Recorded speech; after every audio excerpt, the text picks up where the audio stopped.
Coincidence എന്നൊക്കെ പറഞ്ഞ ഇതാണ്. 15 വർഷം മുന്നേ റോബിൻഹുഡ് എന്ന പടം ചെയ്യുമ്പോൾ ജോഷി ഒരിക്കലും ചിന്തിച്ചു കാണില്ലല്ലോ ഇങ്ങനൊരു റോബിൻഹുഡ് അങ്ങ് ദൂരെ നിന്ന് വണ്ടി പിടിച്ച് തന്നെ തേടി വരുമെന്ന്. പക്ഷേ അവനെത്തി. ബീഹാർ റോബിൻഹുഡ്. സംഭവം മറ്റൊന്നുമല്ല, സംവിധായകൻ ജോഷിയുടെ വീട്ടിൽ മോഷണം നടത്തിയ കള്ളനെ കഴിഞ്ഞ ദിവസം പോലീസ് പിടികൂടിയിരുന്നു. പിടികൂടിയപ്പോൾ അറിഞ്ഞതാണ് കൗതുകം. മോഷ്ടിച്ച പണം കൊണ്ട് പാവപ്പെട്ടവരെ സഹായിക്കുന്ന ഈ മോഷ്ടാവ് ബീഹാർ റോബിൻഹുഡ് എന്നാണ് അറിയപ്പെടുന്നത്. യെസ്, റോബിൻഹുഡിന്റെ സംവിധായകന്റെ തന്നെ വീട്ടിൽ വളരെ കോയിൻസിഡൻസ് ആയി കയറി മോഷ്ടിച്ച യഥാർത്ഥ റോബിൻഹുഡിന്റെ കഥ.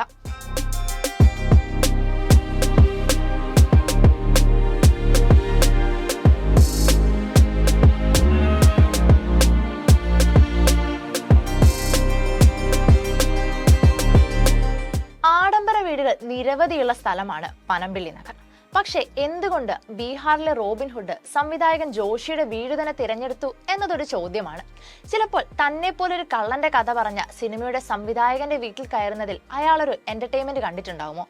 അതിനാൽ പൃഥ്വിനായകനായ ജോഷിയുടെ റോബിൻഹുഡ് എന്ന സിനിമ കണ്ടിട്ടുണ്ടോ? ചോദ്യങ്ങൾ ഒരുപാട് മനസ്സിൽ തോന്നുന്നുണ്ടെങ്കിലും അതിനേക്കാളും ഹരമാകുന്നത് ഒരു ഇൻവെസ്റ്റിഗേഷൻ ചിത്രം പോലെ കഴിഞ്ഞ ദിവസം നടന്ന സംഭവങ്ങളാണ്. സംവിധായകൻ ജോഷിയുടെ വീട്ടിൽ നിന്ന് 1 കോടിയോളം രൂപയുടെ ആഭരണങ്ങൾ മോഷ്ടിച്ച രാജ്യത്തെ വലിയ മോഷ്ടാവിനെ മണിക്കൂറുകൾ കൊണ്ടാണ് കേരള പോലീസ് പിടികൂടിയത്. ഇന്ത്യയിലെങ്ങും വലിയ നഗരങ്ങളിലെ സമ്പന്ന വീടുകൾ കേന്ദ്രീകരിച്ച് മോഷണം നടത്തുന്ന ബീഹാർ സ്വദേശിയായ മുഹമ്മദ് ഇർഫാനാണ് മോഷ്ടാവ്. മോഷ്ടിച്ച പണം കൊണ്ട് പാവപ്പെട്ടവരെ സഹായിക്കുന്ന ഇയാൾ ബീഹാർ റോബിൻഹുഡ് എന്നാണ് അറിയപ്പെടുന്നത്. മോഷണത്തിന് മാത്രമായി മുഹമ്മദ് ഇർഫാൻ കാറിൽ കൊച്ചിയിൽ എത്തുകയായിരുന്നു എന്നാണ് വിവരം. ശനിയാഴ്ച പുലർച്ചെ 6 മണിയോടെ നിർമ്മാതാവ് ആൻഡ്രോ ജോസഫ് വഴിയാണ് കൊച്ചി സൗത്ത് പോലീസ് മോഷണ വിവരം അറിയുന്നത്.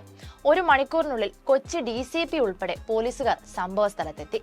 മോഷണത്തിന്റെ തുമ്പായി ആകെ കിട്ടിയത് വീട്ടിലെ CCTVയിൽ നിന്നുള്ള അവ്യക്തമായ ദൃശ്യമാണ്. തൊപ്പി വെച്ച് മാസ്ക് കൊണ്ട് മുഖം മറച്ച ഒരാളുടെ പാതി മുഖം മാത്രം. പിന്നീട് മൊഴിയെടുപ്പ്, വിരലടയാള വിദഗ്ധരുടെ പരിശോധന, അങ്ങനെ പല സ്റ്റേഷനുകളിലെ CIമാരുടെയും SIമാരുടെയും നേതൃത്വത്തിൽ പോലീസ് സംഘത്തിന്റെ അന്വേഷണം റെയിൽവേ സ്റ്റേഷനുകളിലേക്കും വിമാനത്താവളങ്ങളിലേക്കും ബസ് സ്റ്റാൻഡുകളിലേക്കും നീണ്ടു. പുലർച്ചെ 1:30 മണിക്ക് ശേഷം പനമ്പിള്ളി നഗർ ഭാഗത്ത് ആക്റ്റീവായിരുന്ന മൊബൈൽ നമ്പറുകൾക്ക് പിന്നാലെ സൈബർ പോലീസിന്റെ ചേസും. CCTV കേന്ദ്രീകരിച്ചുള്ള പരിശോധന വേറെ. അവസാനം പ്രധാന റോഡിനടുത്ത് പാർക്ക് ചെയ്ത കാറിലേക്ക് ഒരാൾ കയറുന്ന ദൃശ്യം കിട്ടി. ജോഷിയുടെ വീട്ടിലെ CCTVയിലെ ദൃശ്യത്തിലുള്ള ആളെ പോലെ തന്നെ ഒരാൾ. വീട്ടിലുള്ളവർ അത് സ്ഥിരീകരിക്കുകയും ചെയ്തു. കാറിനെ പിന്തുടർന്നുള്ള നീണ്ട അന്വേഷണത്തിനൊടുവിൽ മഹാരാഷ്ട്ര രജിസ്ട്രേഷനുള്ള വാഹനമാണതെന്ന് വ്യക്തമായി. പിന്നീട് പോലീസിന്റെ എല്ലാ കണക്ഷനും വെച്ചുള്ള സിനിമ സ്റ്റൈൽ അന്വേഷണം. ഒടുവിൽ കാർ ഉടുപ്പിക്കെടുത്ത് കോട്ട സ്റ്റേഷൻ പരിധിയിൽ കണ്ടെത്തുകയും അതിനുള്ളിലുണ്ടായിരുന്ന ആളെ കസ്റ്റഡിയിലെടുക്കുകയും ചെയ്തു. കാറിനുള്ളിൽ നിന്ന് ആഭരണങ്ങളും കണ്ടെത്തി. അതിന്റെ ചിത്രം ജോഷിയുടെ കുടുംബാംഗങ്ങളെ കാണിച്ച് നഷ്ടപ്പെടുത്തിയവ തന്നെയെന്ന് ഉറപ്പിക്കുകയും ചെയ്തു. വലയിൽ കുരുങ്ങിയത് രാജ്യത്തെ പോലീസിന്റെ ഉറക്കം കെടുത്തുന്ന ബീഹാർ റോബിൻഹുഡ് ആണെന്നറിഞ്ഞോടെ കൊച്ചി പോലീസിന് ഏറെ അഭിമാനമായി. അങ്ങനെ ആ സിനിമാ സ്റ്റൈൽ അന്വേഷണത്തിന് നല്ലൊരു ക്ലൈമാക്സുമായി. ഇതിനു മുൻപ് നമ്മൾ കണ്ട സിനിമാ സ്റ്റൈൽ മോഷ്ടാവിന്റെ കഥ ബണ്ടി ചോറിന്റേതായിരുന്നു. ഒരു ബോളിവുഡ് ചിത്രം വരെ ബണ്ടി ചോറിന്റെ ജീവിതത്തെ അടിസ്ഥാനമാക്കി എടുത്തിട്ടുണ്ടായിരുന്നു. രാജ്യമെങ്ങും ബീഹാർ റോബിൻഹുഡ് എന്ന് വിളിപ്പേരുള്ള മുഹമ്മദ് ഇർഫാന് നന്മ നിറഞ്ഞ കള്ളൻ എന്ന പരിവേഷമാണുള്ളത്. പണക്കാരുടെ വീട്ടിൽ മോഷണം നടത്തി കിട്ടുന്നത് കൊണ്ട് പാവങ്ങൾക്ക് സഹായം നൽകുന്ന ഉത്തരേന്ത്യൻ കായംകുളം കൊച്ചുണ്ണി എന്നൊക്കെയാണ് ഇയാളെക്കുറിച്ച് പറയുന്നത്. മോഷണ മുതലിൽ നിന്ന് കോടികൾ ചെലവിട്ട് 7 ഗ്രാമങ്ങളിൽ കോൺക്രീറ്റ് റോഡുകൾ പണിതു നൽകുകയും നിർധന പെൺകുട്ടികളുടെ വിവാഹം നടത്തിക്കൊടുക്കുകയും ചെയ്തിട്ടുണ്ട് ഇർഫാൻ. സീതാമർഹിയിലെ പൂപ്രി ഗ്രാമം കേന്ദ്രീകരിച്ചാണ് സഹായ പ്രവർത്തനങ്ങൾ.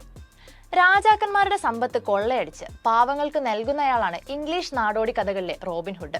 ആ കഥാപാത്രത്തിൽ നിന്നാണ് ഇത്തരം മോഷ്ടാക്കൾക്ക് ഈ പേര് വീണത്. പിന്നീട് റോബിൻഹുഡ് മോഷ്ടാക്കൾ കഥാപാത്രങ്ങളായി പല ഭാഷകളിൽ നിരവധി സിനിമകളും ഇറങ്ങി. അതിലൊന്നായിരുന്നു ജോഷിയുടെയും റോബിൻഹുഡ്.